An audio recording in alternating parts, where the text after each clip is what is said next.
Spójrzmy na 3 typy ustawienia się do martwego ciągu. Czym różnią się od siebie?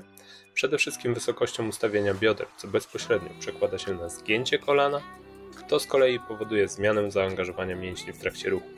Z każdej z tych pozycji możemy efektywnie podnosić ciężar i każda z nich ma swoje zastosowanie. Rumuński martwy ciąg sprawdza się w seriach szybkich powtórzeń, klasyk to wersja do maksymalnych ciężarów, clean deadlift to podstawa zarzutu. Metodologia crossfitowa zwykle zwraca uwagę na wycofanie bioder przy ustawieniu i pionową pracę sztangi w trakcie ruchu. O ile obie te zasady są istotne, można je spełnić w każdym z powyższych ustawień. Spójrzmy jeszcze raz. Zwracając uwagę tylko na tor pracy sztangi, możemy powiedzieć, że każdy z nich był bliski pionu. Co jest jednak dużo ważniejsze w trakcie pracy, to relacja pozycji barków i sztangi. Myśląc o barkach, jako punkcie przyczepienia ciężaru, powinniśmy ustawić je bezpośrednio nad sztangą. Każde odejście od pionu to niepotrzebna strata siły w dociąganiu żelastwa do siebie.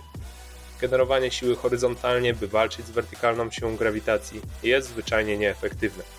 Jeśli Twoim celem jest podniesienie maksymalnego ciężaru, ustawiaj barki nad gryfem. W trakcie ruchu sztanga znajduje się przed nami. To znaczy, że z przodu względem naszego środka ciężkości przyczepiamy sporo kilogramów. Ekstremalne obciążenia pozwalają na mocniejsze wycofanie się względem sztangi. Ze wzrostem ciężaru możemy i powinniśmy bardziej przewracać się na plecy. Jeśli masz wątpliwości do tego, czy klasyczna wersja martwego ciągu jest efektywna, spójrz na elitę strongmanów. Nikt tutaj nie ustawia się z kolanami nad stawem skokowym czy wysokimi biodrami. Ty też nie powinnaś tego robić, jeśli Twoim celem jest rekord w deadlifcie. Jakie są więc zalety różnych pozycji? Romanian deadlift to pozycja z dominacją siły tylnej taśmy mięśniowej. Więcej pośladków i grupy kulszowo-goleniowej, mniej zaangażowania mięśnia czworogłowego. Clean deadlift to pozycja z dominacją przedniej strony uda. Dużo pracy mięśnia czworogłowego, mniej pośladków i grupy kulszowo-goleniowej.